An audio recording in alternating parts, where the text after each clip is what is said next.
All right, so once you have your basic like color, like lighting setup, right, where you kind of like the edge flow, the way the lighting is hitting it, we start to lay out very basic colors.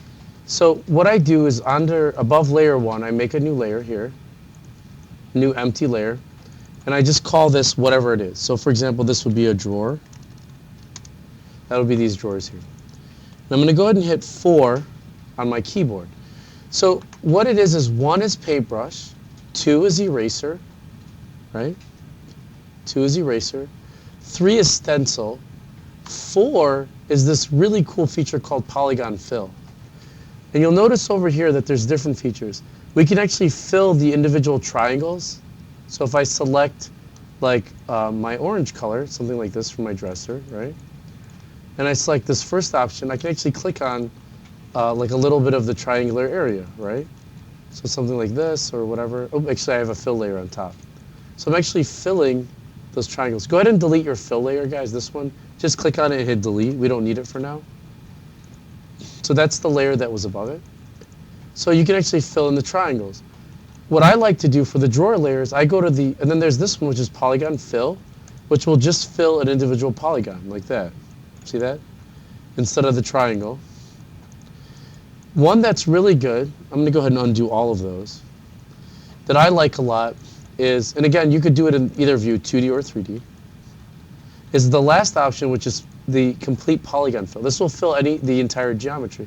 So if I click on this drawer, you'll see that it filled this entire drawer face, like that. I'm going to go ahead and go with a darker gray, and I'm just going to click this side here. Notice that it filled this side here, and I'm going to fill the black with a gray, something like that. And then if I go back to my reference, right, because I'm working on this guy over here, you'll notice I have this is gray, this is also gray, and that side is gray. This is a darker gray. So again, what I'm going to do here is I just click the color. I'm going to go with a slightly darker gray, have my polygon fill selected, and just click on that middle guy. So I have this as a lighter gray here. I filled that. Now the wheel is another one, right? Here's the wheel. What I'm going to do for the wheel is it's got this cool light plastic look, so I'm going to go a little bit lighter. And I'm just going to click on the wheel over here so that it highlights the whole thing. I might go a little darker. That might be too light. Still too light. And I might have to lower the intensity of my, if I go to my baked lighting here, I'm just going to lower the intensity of my sun and sky. Or my, yeah, here we go.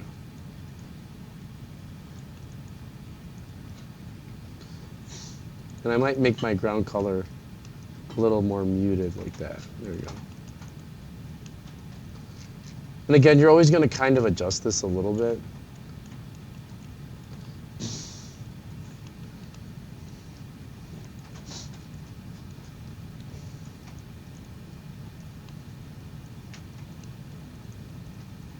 Okay. Now, what I can do is once I have that all laid out, I'm going to make a new layer by clicking here above this, and I'm just going to name this wheel. And I'm going to just include my guy here, my little metal piece that's hanging it. Because essentially all of these extra ones are going to be, I'm going to go back into Maya next, and I'm going to reduplicate everything.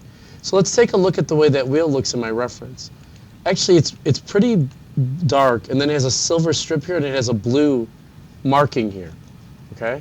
So let's go ahead and, in my wheel area, I'm going to select my color and go almost completely black. And on this wheel section here, on the polygon, I'm going to fill it with that black. Now, I can't, this doesn't allow me to fill in a circle here, so I'm going to press 1 to open up my brush, and I'm going to scroll up here, and I'm going to increase I'm going to play with my brush size. Another way to do it, so what I'm going to do is, I'm going to start by tackling this guy right here. This little blue divot. Now, the blue area is actually inside of the wheel. Notice that I have just flat geometry here. So what we're going to do is we're going to fake that with a normal, like with a texture. So let's get my brush a little bit harder, because now if I paint, you'll notice it has a weird fall off, and it's reflective. So first I'm going to select a color here that's sort of a nice bright blue. Next, after I go to base color, can I bring this up a little bit so see it? Base color. I'm going to take my metallic, I'm going to move it all the way to the left, and then I'll move my roughness all the way to the right. And that makes it more matted, just like my reference. See that? So I've got sort of the same look as this in here. I'm going to go back up to my brush, and if I hold Control and left click, or Control and right click, I can adjust the size. It's another shortcut. And if I move my brush forward and back by holding Control and right click, I can harden my brush. So I'm going to shrink my brush down like this, rotate, and then I'm going to click once. Now you'll notice it gave me a nice little dot, but that's not what I really want. I want it to look like this, where it's compressed in.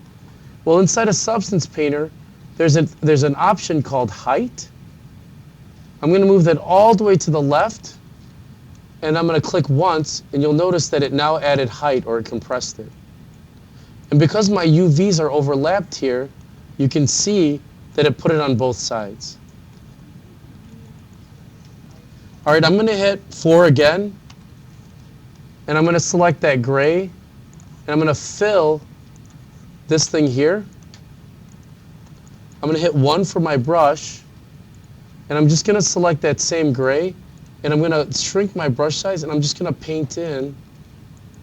And actually what I might do is just kind of paint it here. Notice, this is kind of weird, it started painting on this guy too.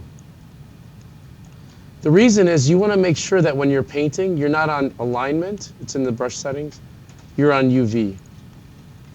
So now when I paint inside of here, it only paints on that UV. So I'm going to kind of just paint a little bit of something like this.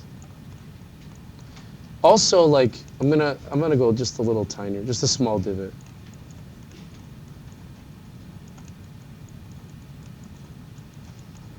All right. Let's go back to my drawers here, and let's finish that as well. So I'm going to go down to drawer here. Let's go back to my reference. Here's kind of a trick. So you look at our reference, you can see that there's a silver ring, and then inside of it, it's clear. We don't really care about the clearness. We're just going to make it a dark color. So this is a divot that goes in, and then there's a shiny metallic ring. So what I'm going to do here is I'm going to start with just the ring. So I'm going to go back to my brush. I'm going to find a color that's like a dark gray. I'm going to increase my metallicness to the right and then my roughness to the left so it's almost reflective. And I'm going to move my height all the way to the right. And I'm going to click in here. So now I have a reflective ring. And then I'm going to hold Control and right click, decrease my brush size, bring it all the way to the left, remove that mattedness. I'll make it like a darkish blue.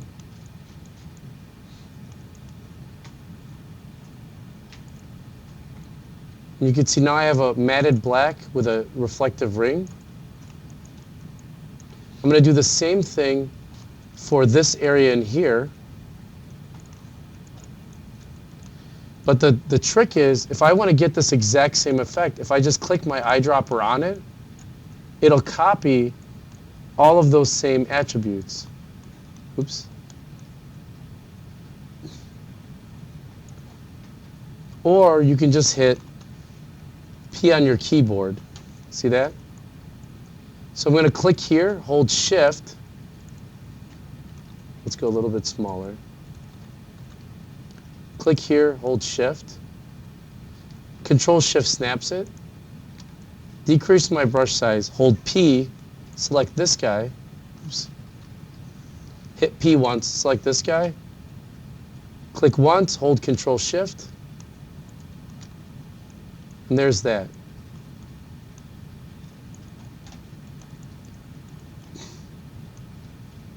Now that could take some practicing. Notice again that these up here are not painted, and neither is this side, right? So if I go in here and I paint on this, it doesn't duplicate, and that's because we're going to do that in Maya next. So let's go ahead and export these textures so that we can start fiddling with our model in Maya. So I'm going to right-click, Go down to Export Textures. And where it says Export here, I'm going to click on that. Go to my desktop. I'm going to make a new folder called Dresser for now. Select Folder. And under my config, I'm going to click on Unity 5 Standard Metallic. Hit Export. Well, you know what we'll do is we'll do Unity 5. Yeah, Standard Metallic is good. And then for instead of PNG, you always want to do Targa.